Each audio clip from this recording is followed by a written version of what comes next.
Hola, ¿cómo están? ¿Reconocen alguno de estos triángulos? ¿Lo han visto en algún curso, trigonometría, geometría quizás, o incluso física? Sí, se llaman triángulos pitagóricos. Y hoy vamos a hablar cómo se construyen estos triángulos pitagóricos. Van a estar definidos por la terna A, B y C. Obviamente son los lados de un triángulo rectángulo y satisfacen la siguiente ecuación. A cuadrado más b cuadrado va a tener que ser igual a c cuadrado. No quiero profundizar, seguramente ustedes ya lo conocen como hipotenusa, cateto y todo lo que viene. Entonces, la teoría clásica de las ternas pitagóricas se basa en obras como los elementos de Euclides. ¿Qué establece?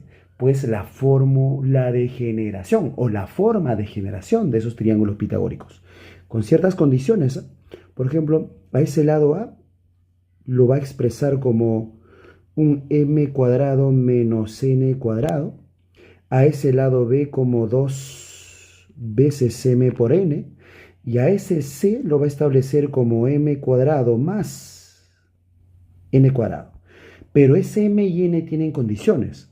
En primer lugar, que sean enteros,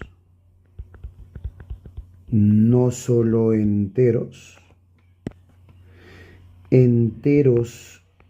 coprimos, enteros coprimos, y uno, uno de ellos tiene que ser par. Pero eso sí, tiene que mantenerse que ese m tiene que ser mayor que n. Hagamos uno o dos ejemplos para luego darte una forma más fácil y más directa de construir un triángulo pitagórico. A ver, estos dos ejemplos. Vamos a hallar el lado A. Recuerda que A es m cuadrado menos n cuadrado.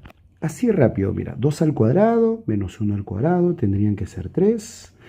C es m cuadrado más n cuadrado, sería 2 al cuadrado más 1 al cuadrado, que sería 5. Y el valor de B es 2 veces m por n. Si multiplicamos 2 por 2 por 1, nos quedaría 4. Oh, mira, ahí tienes un triángulo pitagórico muy conocido. Veamos m y n es 4 y 3. En este caso, como a es m cuadrado menos n cuadrado, sería n cuadrado 16, 3 al cuadrado 9, 16 menos 9 es igual a 7. Haciendo uso de esos cuadrados para hallar el lado mayor, que vendría a ser 16 más 9, 25. Y el valor de b, como es 2m por n, multiplicaríamos 2 veces 4 por 3, que es 24. Si bien es cierto que sí resulta, pero hay una manera más sencilla. Ojo, y date cuenta lo siguiente, que acá ninguno de los lados, por cualquier valor que le des a m y n, ninguno de los lados va a ser 1 ni 2. Haz la prueba, te dejo como tarea. Una de las formas más sencillas para esta construcción es lo siguiente. Lo vas a dividir en dos grupos. Dos grupos donde a uno de los lados de ese triángulo rectángulo le vas a colocar un número par y el otro caso tendría que ser para un número impar. Si uno de los lados es un número par, el otro lado a ese número par lo vas a dividir entre dos. Ojo, a ese número par lo vas a dividir entre dos. Luego lo vas a elevar al cuadrado y le restas 1. Para el tercer lado, a ese mismo par también lo vas a dividir por 2. Lo vas a elevar al cuadrado y le vas a sumar 1. A ver, veamos. Supongamos que uno de los lados es 8. Entonces la regla dice que a ese par lo vamos a dividir entre 2. Si lo dividimos entre 2 sería 4 al cuadrado 16 menos 1, 15. Para el tercer lado también es algo similar. Lo divido entre 2, 4, lo elevo al cuadrado, 16 más 1, 17. Y este es un triángulo pitagórico. A ver, vamos con el otro. Un lado es 12, un par. El segundo lado va a tener que ser ese par entre 2, o sea, 6 al cuadrado, 36, menos 1, 35. Cosa que la hipotenusa tendría que ser 12 entre 2, que es 6 al cuadrado menos 1. 37. Te genera otro triángulo pitagórico. Y para el lado 16, estoy colocando números pares, ¿ah? Así por azar. 16 entre 2 es 8 al cuadrado. 8 al cuadrado es 64 menos 1, 63. Y el tercer lado tendría que ser ese 8, porque es la mitad de 16, al cuadrado más 1, que tendría que ser 65, que es otro triángulo pitagórico. Ahora vamos a ver cuando uno de sus lados es un número impar.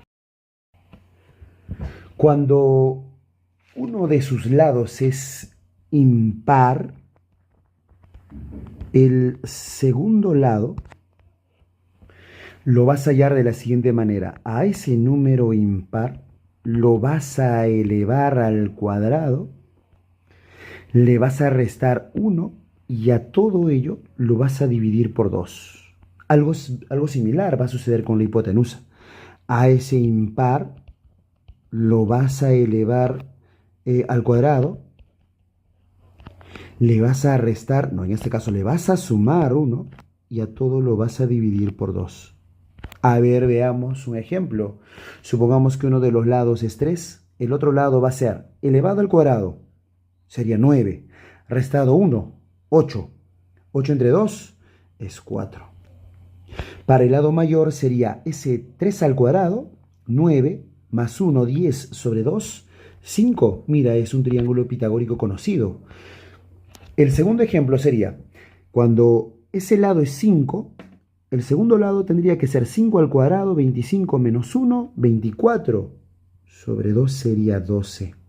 Y para el lado mayor, ese 5 al cuadrado, 25 más 1, 26. Y ese lado mayor tendría que ser 13.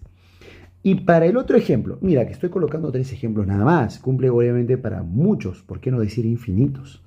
En este caso, si uno de los lados es 7, el otro lado tendría que ser al cuadrado, 49, menos 1, 48, sobre 2, 24. Y el tercer lado tendría que ser ese 7 al cuadrado, que es 49, más 1, 50, sobre 2, 25.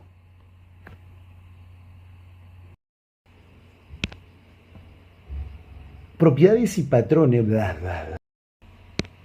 Una propiedad en ternas pitagóricas actuales, estoy hablando acerca del año 2025, sería si uno de esos lados, en este caso uno de los lados menores es 2025, el otro lado va a tener que ser, aplicando a esta observación donde decíamos que si un lado es impar, los respectivos lados eran al cuadrado, menos 1 sobre 2 y el otro era más 1 sobre 2.